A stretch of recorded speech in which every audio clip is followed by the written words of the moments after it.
এইটার থেকে এইটা সুন্দর লাগছে।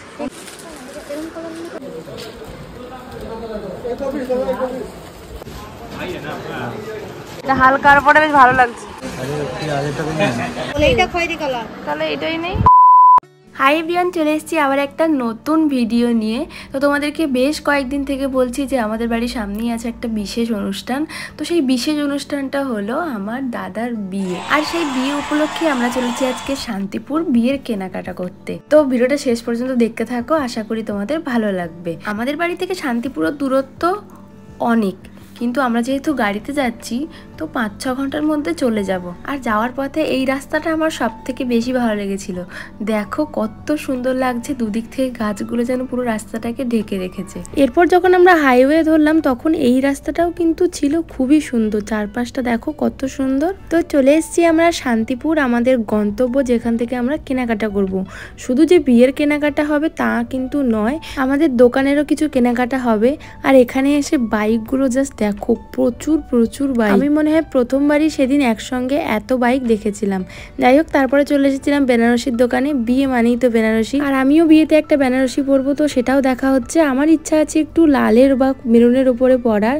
তো এখানে একের পর এক যে বেনারসিগুলো দেখাচ্ছিল এগুলো সবগুলোই এত সুন্দর ছিল যে কোনটা ছেড়ে কোনটা নেবে। কালারগুলো নিয়েও কোনো কথা হবে না, আর কাপড়ের কোয়ালিটি তো বেস্ট। এখানকার বড় বড় দোকানকেও হয়তো হার মানিয়ে দেবে। এখান থেকে দুটো বেনারসি নেওয়া হয়েছিল। কোন দুটো বেনারসি নেওয়া হয়েছিল পরে তোমরা দেখতেই পাবে। পরের দিকে আমাদের বেশ কিছু এরকম ওপেন বর্ডারের ওপর বেনারসি দেখাচ্ছিল ওরা, যেগুলো তো অসাধারণ ছিল। মানে এরকম সরু স্লিক পাড়ের ওপরে বেনারসি তো কার না ভালো লাগে। আর লালের ওপর যে বেনারসিগুলো ছিল সেগুলো এত সুন্দর ছিল, আমার তো মনে হচ্ছিল আমি সবগুলো নিয়ে নিই।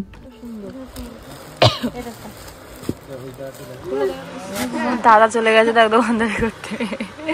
ওইটা লালের ওপরে, বুঝতে পেরেছো? ওই দেখ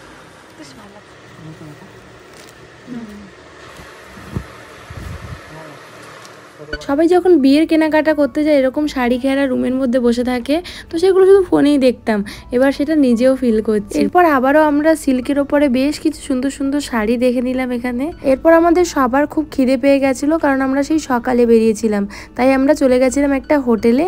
তো এখানে আমি আর সুমিদি নিয়েছিলাম বিরিয়ানি, আর দাদারা নিয়েছিল মাছ ভাত। মা কিন্তু কিছুই নেয়নি, বাড়ি থেকে ভাত নিয়ে গেছিল, সেটাই খেয়েছিল, কারণ মায়ের ডিমে প্রচণ্ড অ্যালার্জি আছে। আর হোটেলে কোন জিনিসে কোথায় কি থাকে বলা যায় না, তো সেই জন্য না খাওয়াটাই সেফ। তারপরে চলে এসেছিলাম আমরা আরও একটা শাড়ির দোকানে। এখান থেকে সুমিদির বিয়ের জন্য কিছু শাড়ি নেওয়া হলো, এবং দোকানের জন্য আমাদের কিছু শাড়ি নেওয়া হলো, যেগুলো গিফট পারপাসে সবাইকে দেওয়া হবে। সেই শাড়িও কিছু এখান থেকে নেওয়া হয়েছে। এরপর আমরা পুরো হাটটাই ঘুরে ঘুরে দেখছিলাম, এখানে না চারিদিকে শুধু শাড়ি আর শাড়ি। এরপর একটু গরম গরম চা খেয়ে নিয়ে চলে গেছিলাম পাঞ্জাবির দোকানে। শুধু কি শাড়ি নিলেই চলবে? বরের জন্য তো পাঞ্জাবি নেওয়া দরকার, তাই না?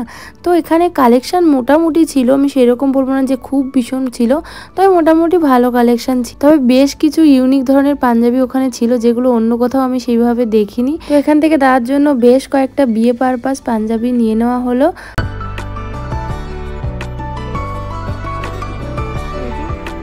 এখানে এই শাড়িগুলো আমার জাস্ট ওয়াও লেগেছিল, আমার একটা পছন্দ হয়েছিল, কিন্তু দাদা বললো আমাকে কিছুক্ষণ পরে এসে কিনে দেবে। কিন্তু পরে গিয়ে দেখেছিলাম ওখানে দোকানটাই বন্ধ হয়ে গেছিল, তো তার জন্য আমার মনটাও একটু খারাপ হয়ে গেছিল। এদিকে মায়েরাও কিন্তু মায়েদের মতো শাড়ি দেখতে শুরু করে দিয়েছে, আর এই শাড়িগুলো সবই ছিল সিল্কের ওপরে বাটিক প্রিন্ট, খুবই সুন্দর ছিল। আর এই মাসলিনের ওপর শাড়িগুলো কিন্তু বেশ কিছু নেওয়া হয়েছিল।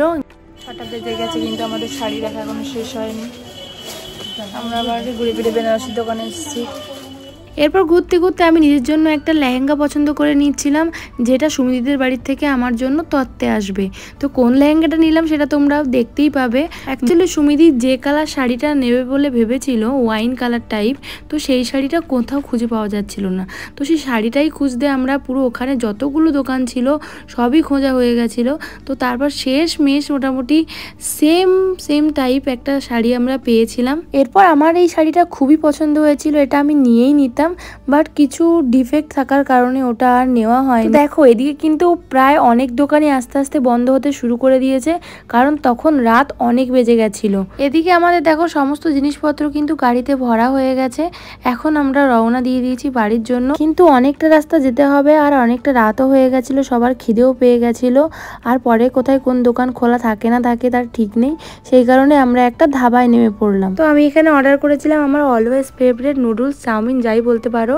আর বাকিরা নিয়েছিল রুটি আর তড়কা। আর সবশেষে খাওয়াটা আমরা শেষ করেছিলাম আইসক্রিম দিয়ে। বাড়ি ফিরতে আমাদের ওই 2টো মতো বেজে গেছিল। যাই হোক, আজকের মতো ভিডিওটা এখানেই শেষ করছি। পরে কিন্তু খুব দারুণ দারুণ ভিডিও আসতে চলেছে, সবাই দেখতে থাকো, সঙ্গে থাকো। আর নতুন হলে অবশ্যই চ্যানেলটাকে সাবস্ক্রাইব করে দিও। দেখা হবে নেক্সট ভিডিওতে। বাই।